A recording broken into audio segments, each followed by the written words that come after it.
गोजोन बेलासिनि बयनिसिमबो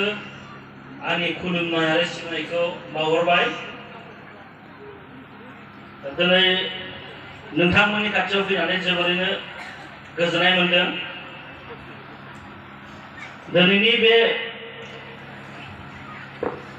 30थि लाइमोन सावरायमा जथुमखौ दैदेनलांनाय बा बे लाइमोन सावरायमा जथुमाजों सोमोन्दो लाखिनानै मोनसे गोनांथार आयदा बिथांमोना लादों। बे आयदानि नामानो जादों जाफुंसार जिउनि जांख्ला नागिरनाय गेदेर हाबिला। बे मोनसे टीमखौ लानानै सावरायनो लादों। बे सावरायनाय हाबाफारिखौ दैदेननो हानाय मानगोनां दैदेनगिरि लोगोसे सफैनो हानाय मानिजाथाव आलासि बिथांमोन आरो माजबाद बियाबनि सिङाव थानाय दाब दाब गामिनिफ्राय नुजाथिफैनो हानाय सिबिजाथाव आइ आफा बिदा फंबाय आरो अनजालु अनजालि फरायसा नोंथांमोन, लोगोसेनो उदालगुरि जिल्लानि सिङाव थानाय गुबुन गुबुन बियाब बा बिबानाव थानाय दैदेनगिरि नोंथांमोन। नोंथांमोना बयबो मिथिखाबाय आंनि मुंखौ। आंनि मुङा लक्षीराम नार्जारी। आङो दायो तेजपुर फरायसालिमा बा कलेजावहाय फोरोंगिरि हिसाबै मावनानै दङ। आरो नोंसिनि बे माजबाद बियाबनि गोबां फरायसाफोर तेजपुर कलेजाव फरायो आरो आं फैनानै सानै साथामसो आंनि स्टुडेन्टफोरखौ लोगो मोनफैदों बेवहाय। आंनि गामिया ढेकियाजुलिनि सिङाव थानाय बाटासपुर गामियावनो, नोंथांमोनहा बयबो मिथिखागौ। आरो जोंनि बे गामिनिफ्रायबो नोंसिनि बे गामियाव बाटासपुरनिफ्राय बे माजगाव गामियावहाय बिहामजो लाबोनाय आब' सोमोन्दो जानाय बेखौबो आं लोगो मोनदों दहाय, मिथिलायखायो। दा आंनि सिनायथिया बेनोसै। गोजोन्थों। जोंहा नोंथांनिसिम जोंनि सेंग्राफोरनि मोनसे सोंथि, बेनो जाहैबाय नोंथाङा दिनै डक्टरेट बिमुं मोनबाय, कलेजावहाय सासे जाफुंसार बिबुंगोरा। बिसिम सफैनायावहाय नोंनि जिउआव नोंथाङा मा मा खैदां खैफोद सहायनो गोनां जादोंमोन आरो बै खैदां खैफोदनिफ्राय एबा बै जेननांनायनि गेजेरावहाय सबसे देरसिन जेननांनाय एबा दुखु गोनांसिन जाथाया मामोन आरो बेनिफ्राय नोंथाङा माबोरै बारग'बोनो हादोंमोन?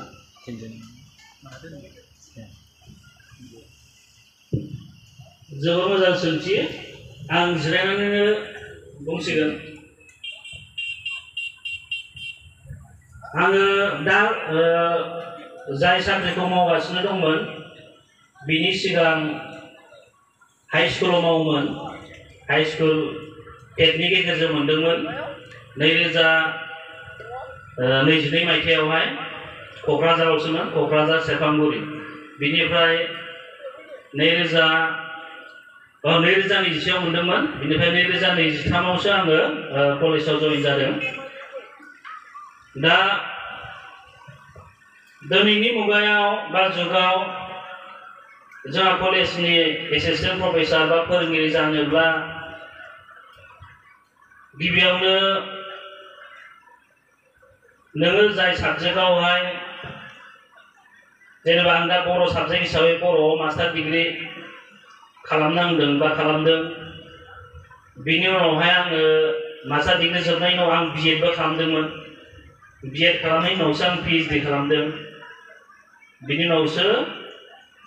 आङो जोबखांनानै हाई स्कुलाव मोनग्रोनायखाय टेट पास जानानै आं हाई स्कुलाव थांदोंमोन। बिनि उनाव आरो कलेजाव इन्टारभिउ होनानै कलेजाव मोननायखाय आं कलेजाव फैबाय। आरो जायगायाबो जिहेतु खाथि जानायखाय दा बेसिम सफैनायावहाय गोबां मोगा मोगि जाबोनांदों जेंनाजों मानो होनबा जोंहाबो न'खरावहाय जेबो गैयाखौनो बुंजागोन मानो होनोब्ला जों जिबायदि जायगायाव दायो दङ बे जायगायावहायथ' गोदानै थाफैनायसो जोंहा सिगाङाव राङापारायावसो आंनि जोनोमा राङापारायाबो मोनसे हादान एरिया बे हादान एरियानिफ्रायनो आरो बिमा बिफाफ्रा फैलायबाय बागासिफोरावहाय 2021 मायथाइयाव आरो 2021 मायथाइयावहाय बेवहाय हाई स्कुलावहाय क्लास 8आव लगायफैदोंमोन दा स्कुलाव फरायनाय समावथ' इसेबां खरसा जाया एफा एनै एडमिसनल' आरो जों जाय स्कुलाव फरायदोंमोन भेन्सार हाई स्कुला दासिमबो बे स्कुला दासिमबो भेन्सारैनो जाना दङ आरो बिनिफ्राय कलेजावहाय थांबाय एल'गुरि कलेजावहाय ढेकियाजुलि कलेजावहाय 2005 निफ्राय 2010 सिम BA पाससिम बेयावनो फरायबाय बिनिफ्राय गुवाहाटी इउनिभार्सिटियावहाय दा कलेजाव फरायबाय थानाय समावहाय इसेबां माने खस्थ' मोनाखैमोन दा जोंहा बिदि आबाद मावोमोन बा हाबो गैयामोन जेनेबा आबाद मावनो थाखाय खेथि मावनो थाखाय न'खराव फिसा ओरैनो गेलामाल दखान होयोमोन फादारा बा मादाराबो बिदिनो मैगं दखानबो होयोमोन बे समाव दा बेजोंनो जोङो फरायदों आरो कलेजाव फरायबाय थानाय समाव इसेबां जेंना मोनाखैमोन खिन्थु इउनिभार्सिटियाव बा गुवाहाटी मुलुगसोलोंसालियाव फरायनाय समाव एडमिसननि बेलायाव एसे खस्थ' मोनदों आरो जिहेतु जोङो थाहैनांगौ जायो गुवाहाटी इउनिभार्सिटियाव थांबा फैसा नांगौ जायो हस्टेलाव थानायाव आरो एडमिसनाबो एसे गोबां जायो दा बेवहाय गोबां जेंना जादोंमोन एडमिसन फिसनि बेलायाव गुबुनावहाय दाहार बिलायनाय जादोंमोन बिमा बिफाफ्रा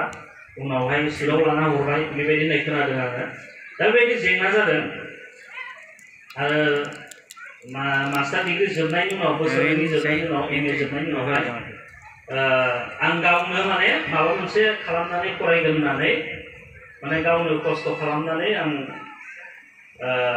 फरायनाय बायदि जादों आरो उननि फरायनायखौ थामहिनबा आङो पार्ट टाइम बेबायदिनो जब नागिरदोंमोन आङो जबबो मोनदोंमोन 2013निफ्राय पार्ट टाइम आरो बेबायदिनो जब मावनानैनो आङो पार्ट टाइम मावनानै बिएडखौ फोजोबदों बिएडखौ फोजोबनायनि उनावहाय PhD एडमिसन लानाय समावहाय आङो PhDखौ मा खालामदों MA पास जानायनि उनावहाय नेट एग्जाम होनांगौ कलेजाव प्रफेसार जानोबा नेट एग्जाम होनांगौ बे नेटखौहाय बुरजा मार्क्स मोनोब्ला JRF होनाय मोनो जुनियर रिसार्च फेल'शिप बे JRFखौ पास खालामोब्ला मा जायो PhD खालामखांबाथाय बा PhD खालामोबा मासै मास फैसा मोनो सरकारनिफ्राय रिसार्च खालामनो थाखाय दा बेखायनो बेवहा गोरलै जादों PhD खालामनायावहाय आंना नेटआव JRF दङमोनखाय आङो सरकारनिफ्राय मान्थलि हिसाबै 5 बोसोरनि थाखाय आङो फैसा मोनबाय थादोंमोन जायखौ फेल'शिप होननानै बुङो दा बेबायदि फैसा मोननायजों आङो रिसार्च खालामबाय 5 बोसोरनि उनावहाय आङो आंनि PhDखौ फोजोबदों आरो PhD जोबनाय लोगो लोगोनो आङो हाई स्कुलाव जबबो मोनदों आरो बेनि उनावहाय माबाखौ मोनबाय दा जायखौ आं मावगासिनो थादों दा बेनो आंनि सुंद' जेंनानि गेजेरजों आङो फैनाया आरो दाथ' फरायनायावथ' जेंनायाथ' थाखागोनानोसै नोङो ओरैबायदि जायो जों बर' मिडियामजों फरायबोनाया एसे खस्थ' जायो रिसार्च खालामनायावहाय जोङो थेसिस मोनसे बिजाब रिसार्च बिजाब लिरनांगौ जायखौ थेसिस होनना बुङो बे थेसिसखौ इंराजियाव लिरनांगौ जायो बे इंराजियाव लिरनायावहाय खस्थ' मोनदों जिहेतु जोङो बर' मिडियामनि बेकग्राउन्डनिफ्राय फैनाय हिसाबै आरो बर' मिडियामजों जों फरायनाय हिसाबै जेनेबा एमएआवबो जोङो बर'खौनो लाबाय बा बिएआवबो जों बर'खौनो लाबाय दा बिएआवहाय जोङो माखासे साबजेक्ट जेनेबा इंलिस मोनोब्लाबो बांसिन बर'खौनो मोननाय जाबाय बेनिफ्राय जोङो रिसार्च खालामनायावहाय जोङो फरायनाय बा लिरनायाव जों गासैबो इंराजिजों जानायलाय जों बेवहाय खस्थ' मोनदोंमोन गोबां नाजाथाबनायनि गेजेरजों फोजोबनो हानाय जाबाय सम मथे जोबोद जोबोद साबायखर थाबाय सार आं थोंजों बुंबाय बोरमा आबादाव मोजां फैसा खामायनो हानायनि लामा दं जोबोद जोबोद गोजोननाय थाबाय जोबोद जोबोद मोजां दायो आङो सारनिसिम फैफिननोसै जोंहा लकिराम सारनिसिम थोंजों सोंथि जोंहा गार्जेनजों रिलेटेड जागोन सोंथिया सासे फरायसाया जेब्ला उन्दैमोन एबा गोबां फरायसायानो उन्दैयावहाय बयहाबो थांखि थायो जिउआव बयबो डक्टर जागोन इन्जिनियार जागोन मास्टर जागोन आर्मि जागोन पाइलट जागोन ट्रेन सालायग्रा जागोन बेबायदि सिमां थायो नाथाय देरहोलां बिथांमोननि फरायनाया गाज्रि जाहोलां बिथांमोना गाव गावनि थांखिखौ सोलायलांबाय थायो थाङै थुङै 100 जननि गेजेरावहाय सानै बा सासेल' फरायसाया जाफुंसार जाहैयो बेनि जाहोनफोरखौ बिमा बिफानाव दङ बिनि दायखौ बिमा बिफानाव दङ ना फरायसानाव दङ होननानै नोंथाङा सानो आरो मा जाहोननि थाखाय बेबायदि जायो बेनिफ्राय माबोरै बारग'नो हागोन जोबोद मोजां सोंलुआ मोजांबाबो आङो गुबै जाहोनखौ बेखांहोनो हागोन ना हाया गावनो एसे सन्देह दङ मानो होनोब्ला जोंहा मोनसे बेफोर समाजजोंबो मोनसे रिलेटेड जायो मोनसे समाजा दा माबायदि सोलिगासिनो दङ दा हमना लाबाय जोंनि बर' समाज बा जोंनि खाथिनि समाज बेलेग गुबुन हारि असमियानो जा बाङालियानो जा बिसोरनि समाजा बेलेग दा बे बेलायावहाय बिमा बिफानि बेंनायनि माबायाथ' थाखागोनानो 1 नम्बरावहाय दा प्रेक्टिकेल हिसाबै जोंनि गामिनि फारसे आं नोजोर होयोबा ओरैबायदि नुयो जे सासे गथ'आ मेट्रिकसिम बिराद मोजां फरायो मेट्रिकआव बिराद मोजां मार्क्स लायो 75-80 गाहाम खिन्थु बे गथ'आनो कलेजाव थांनानै मा जाहैयो साइन्सआव लानानै फेल जाहैयो जोंनि बाटासफोरावनो बिदि साइन्स साथाम दङ एग्जाम्पोल बियो 80 ना 75% लाहैबाय दरं कलेजाव लाहैबाय साइन्सआव बिनिफ्राय खेबनै गाहामनानै फेल जाहैबाय उनावहाय आरो गुबुन प्राइभेट हायार सेकेन्डारियाव फरायफिननानैसो पास खालामनाय बेबायदि एग्जाम्पोल दङ दा बे गथ'नि हिस्ट्रिखौ जुदि जों नोजोर होयोब्ला मा नुयो जेनेबा बिमा बिफाफ्रा मेट्रिकनि उनाव जोंनि बर' बिमाफ्रा हगारसारना होयो गथ'खौ खिन्थु हारसाफ्रा बा बेंगलिफ्रा बिदि हगारसारा गथ'खौ हमथाबाय थायो नायबाय थायो नोजोर होबाय थायो खिन्थु जोंनि बिमा बिफाफ्रा जै मेट्रिक बारबाथाय हगारसारना होयो आरो गथ'आ मेट्रिकआव मोजां मार्क्स लायोब्ला बिराद एक्साइटेड जायो बिमा बिफाफ्रा दा खुसि जानांगौ ओमफ्राय मोजां मार्क्स मोनदों होननानै गिदिर कलेजावहाय एडमिसन होनो सानो खिन्थु आं मोनसे खोथाखौ बुंनो सानो जे मेट्रिक पास जानाय लोगो हाई सेकेन्डारिखौ गिदिर कलेजाव गभर्नमेन्ट कलेज गिदिर कलेजावहाय होयैया मोजां दा जोंनि तेजपुर आरो दरं कलेजावहाय more than 5,000 स्टुडेन्टस दङ 5,000 स्टुडेन्ट दङ मोनसे कलेजाव जोंनावहाय नोङो अरां आरो माजबानिखौ मिथिया आङो दा तेजपुराव 5,000 नि बारा दं दरंआव 5,000 नि बारा दं बिदि कलेजावहाय मा जायो हाई सेकेन्डारि लेभेलनि इम्परटेन्सआ एसे खम जायो बेखायनो जोङो नोंसोर हायोब्ला हाई सेकेन्डारि लेभेलाव होनांगौ प्राइभेटआनो जा गभर्नमेन्टआनो जा हाई सेकेन्डारिखौ माने हाई सेकेन्डारि स्कुलाव होनांगौ आरो बे समसिमहालागै हायर सेकेन्डारि पास जाजासिम सासे गथ'आ माने मिसिउर लेभेला एसे बारा जायो मिथिनो हानाय बुजिनो हानाय बे लेभेला एसे माने गोबां जायो बिसोर डिग्रीआव थांबाथाय आरो डिग्रीआथ' नों कलेजाव फरायखानांगोन डिग्रीआव थांबाथाय बिसोर बुजियो दा आरो बेयाव मोनसे जोंहा बारे बारे स्टुडेन्टफ्रा बर' स्टुडेन्टफ्रा बा बर' मिडियाम बेकग्राउन्डजों थांनाय स्टुडेन्टफ्रा कलेज लेभेलाव थांबा मोनसे प्रब्लेम जाहैयो बे जाहैबाय लेंगुवेज रावनि मिडियाम बे बिराद प्रब्लेम जायो एकदम आं प्रेक्टिकेल मोननायखौ बुंदों दा नोंसिनावबो दङ बेयाव दहाय सासे आंनि स्टुडेन्टखौ नुनाय बिसोरनि बेटसआवनो जादों बिसोर बांसिनानो हायार सेकेन्डारिखौ प्राइभेटाव हायार सेकेन्डारि प्राइभेटाव फरायनो थांदों बिसोर साइन्सआव लाहैदों बेसेबांबा बुरजा 15 जनसो लाहैदों खोमा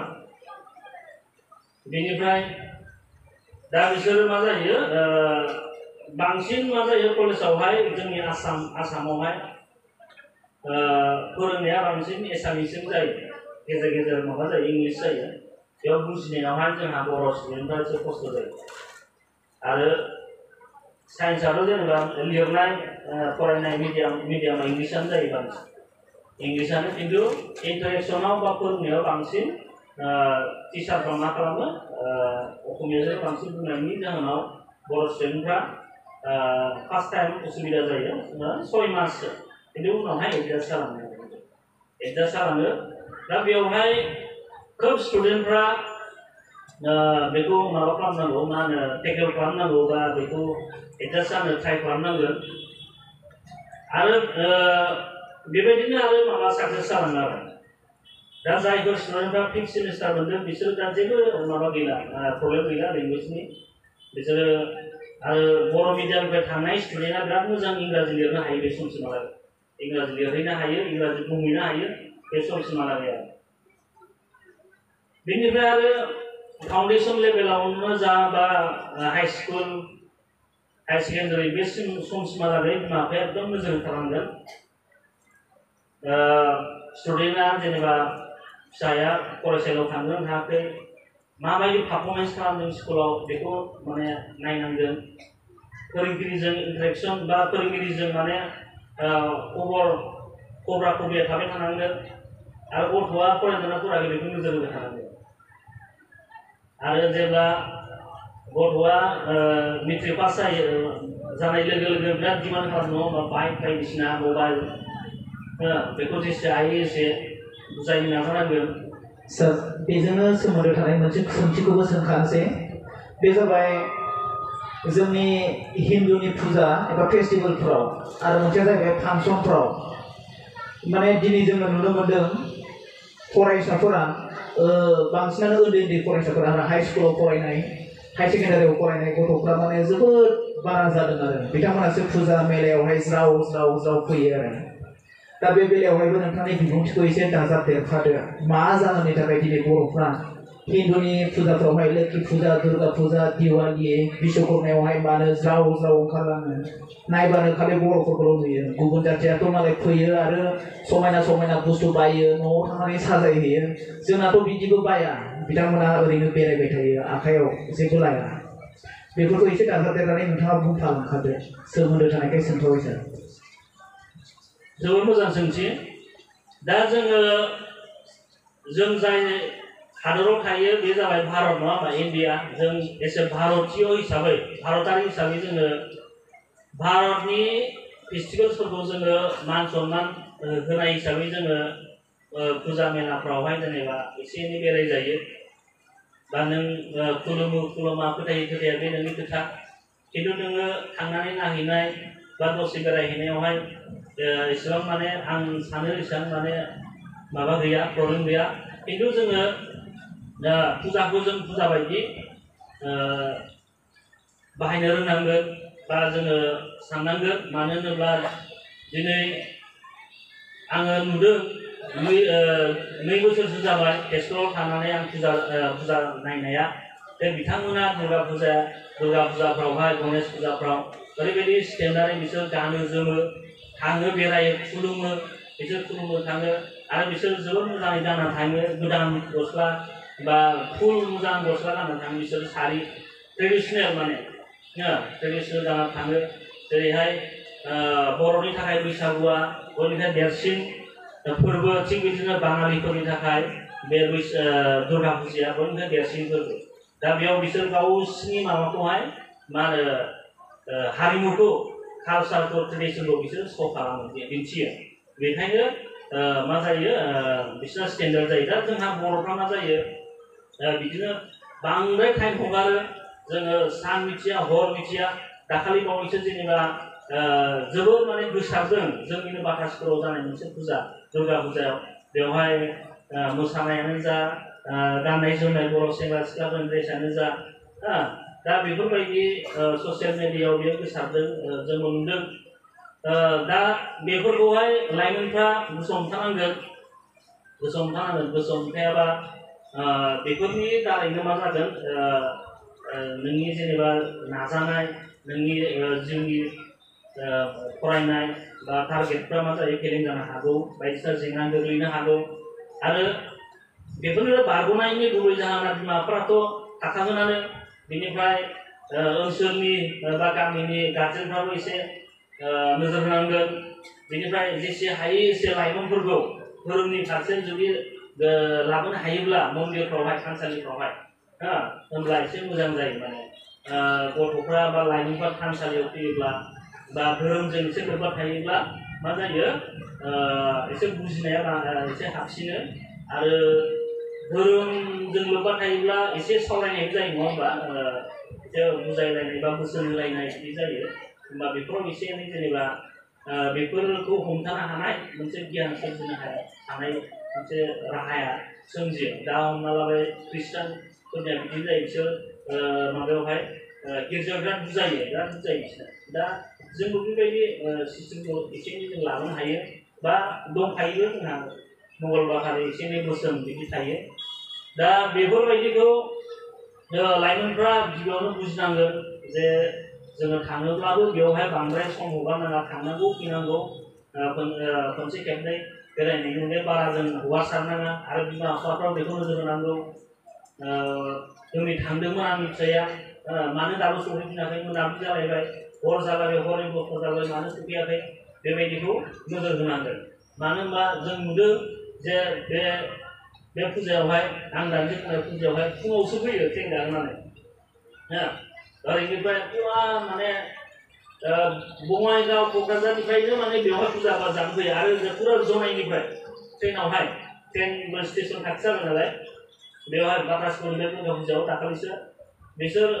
सानाव थांबाय बिनिफ्राय हरसे रंजाबाय आरो फुंनि ट्रेन मोनसे फैयो माने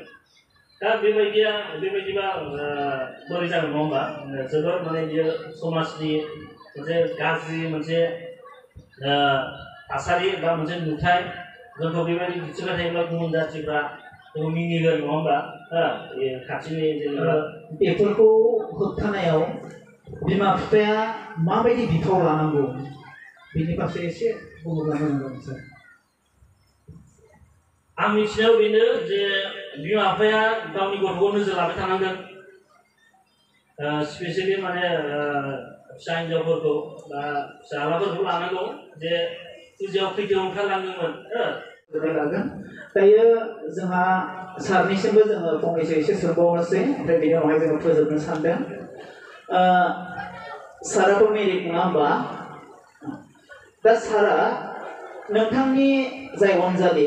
बे अनजालिखौ गोसोथोनानै हाबा खालामदोंमोन ना नायनाय हाबामोन दा गोसोथोनानै हाबा खालामदोंब्ला सेंग्रा सिख्लाफोरा मा समावहाय गोसोथोलायनांगौ आरो गोसोथोलायनाया माबायदि जानांगौ बिनि सायावहाय सुंद' बिबुंथि लानो थाखाय गुरै खावलायहरबाय मानो होनना बुङोब्ला गोसोथोनाया मोजां नङाबानो जिउआव फेलें जायो सुइसाइड जायो आरो आर्लि मेरेजखौबो जों जानाय नुयो बेनिखायनो नैबे सोंथिखौ खालामनाय जाबाय सार जोबोर क्रिटिकेल नङा होमबा कुइसना दाथ' आजिखालि खिन्थु गोसोथोलायनाया सिगांनि बायदि नंला नङा होमबा सिगां हिन्दी फिल्म कुछ कुछ होता है बायदिसिना फिल्म दङ नङा होमबा बै 90sनि जुगावहाय दिनैनिफ्राय 15-20 बोसोरनि सिगां जिबायदि सोलियोमोन दा एसेबां बिदि सोलिला माने दा सोरनि नामाव गोसोलाय नङा दानि सेंग्रा सिख्लाफ्रा आरो बेनो मोजांबो बोरैबाबा सिगां बे गोसोलायनि नामावनो फाग्ला फाग्लि बायदिसिना जालायोमोन माने बेखौ बुङाखै आं नों गोसो होननानै जे केरियार नों जेब्ला फरायगासिनो थादों मोजां नों फरायलांबाय थादों बे समाव नोङो बेफोर थांखिखौ लानाङा बेयाव थांबाथाय माने एसे माबा जायो हेम्पार जायो माने प्रब्लेम होयो नोंनि टाइमखौ होनो हाया जायो आजिखालिथ' आरो मबाइल दं मा दं खोब डिस्टार्ब खालामलायनाय जायो नङा होमबा ओंखायनो हायोबा फरायफुनाय टाइमाव एटलिस्ट माने बिए माने ग्रेजुवेटसिम माने बिए पास जाजासिम माने बुस्थुआ मोजां आरो माने बे बेलायावहाय ओमफ्राय बिनि उनावहाय नोंनि खोथासै आरो बे समाव सासे मानसिया ग्रेजुवेट जायोबाथाय जायखौ बेचेलर डिग्री होननानै बुंखायो आरो बे बिए पास जाबा ग्रेजुवेट जाबा बेचेलर डिग्री नोङो जायोबा फुलि माने मिसुर जाखायो बे समावहाय आरो बिनि उनावहाय नोङो गोसोसै जेनेबा नों गोसोयै ना मायो आरो आंनिया बेनो जेनेबा गोसोनायानोमोन आंनियाबो आङो खिन्थु मास्टार डिग्री फरायखांनायनि उनावसो गोसोनानै लानाय जादों लेटै जेनेबा बेनो